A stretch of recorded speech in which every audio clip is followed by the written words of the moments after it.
आप बहुत ज्यादा चर्चाओं में हैं। एक चर्चा अब आरजेडी ने छेड़ी है। आरजेडी की तरफ से दावा है कि चिराग पासवान की पार्टी के 3 सांसद जो हैं वो बीजेपी के संपर्क में। बिल्कुल, 3 क्या 5 के 5 हम लोग बीजेपी के संपर्क में, भैया गठबंधन में है। कह रहे पार्टी टूट सकती है। तो संपर्क में रहेंगे, ये वो चाहते हैं, ये उनकी ख्वाहिश है। देखिए, विपक्ष को हमेशा ये सूट करता है कि भाई हम लोग, मेरी पार्टी कमज़ोर रहे। विपक्ष को ये सूट करता है कि गठबंधन में मेरे प्रधानमंत्री के बीच में दरारें रहें, और इसीलिए समय समय पर ऐसे विषयों को बिना मतलब का तूल देना, ये विपक्ष का काम रहा है। खैर, मैं उनको भी मैं गलत नहीं ठहराता, उनकी ये भूमिका का एक हिस्सा है। अगर वो ऐसा नहीं करेंगे तो वो कैसे? अच्छा, मैं डायरेक्टली पूछता हूँ, रीजनल पार्टीज जो होती हैं उनको ये डर लगता है कि बीजेपी उनकी पार्टी तोड़ देगी। क्या चिराग पासवान को ये डर है? मुझे बिल्कुल ये डर नहीं है भाई।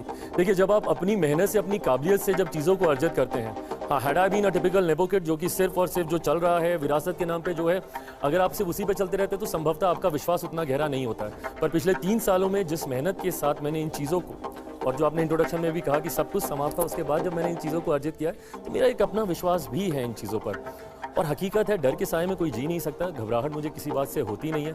हर परिस्थिति का डट के मैंने पहले भी मुकाबला किया था, आगे भी करने को। वो मैं आपसे आगे जरूर पूछूंगा, क्योंकि ये जितने भी बच्चे हैं ये जानना चाहेंगे आपके वो पिट्स जहां से आपने फीनिक्स बन के दिखाया है। लेकिन आपके चाचा पशुपति पारस फिर से पिक्चर में आ चुके हैं। बिहार बीजेपी के अध्यक्ष से मिले, गृह मंत्री से मिले। कहीं ऐसा तो नहीं चिराग पासवान को काउंटर करने के लिए बीजेपी ने चाचा को फिर से भाव देना शुरू कर दिया? मुझे नहीं पता, ये सवाल पूछे जाते हैं, बट भाई मैं ऑनेस्टली आपको बताता हूँ, मैं इन सब चीज़ों से बहुत आगे निकल गया हूँ।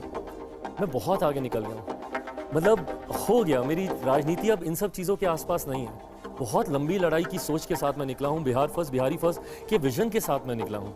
ऐसे में मैं इन्हीं सब चीज़ों में अपने आप को उलझा के रखूँगा, घर परिवार, चाचा भतीजा, मैं कैसे वो बिहार फर्स्ट, बिहारी फर्स्ट की लड़ाई लड़ पाऊँगा? मुझे कोई फ़र्क नहीं पड़ता कौन किससे मिल रहा है, नहीं मिल रहा। मैं अगर इनसिक्योर होऊंगा तब मुझे फ़र्क पड़ेगा ना, बट मेरे अंदर नहीं है वो इनसिक्योरिटी। और मैं आज की तारीख में सिर्फ अपनी ताकत पे मैं काम कर रहा हूँ। मैं मानता हूँ राजनीति में जनाधार एक बहुत बड़ा आधार होता है, और अगर जब तक जनता मेरे साथ है, मुझे किसी बात से डरने की जरूरत नहीं है ना। मतलब ये बहुत अच्छा लेसन है हम सबके लिए कि इनसिक्योर है।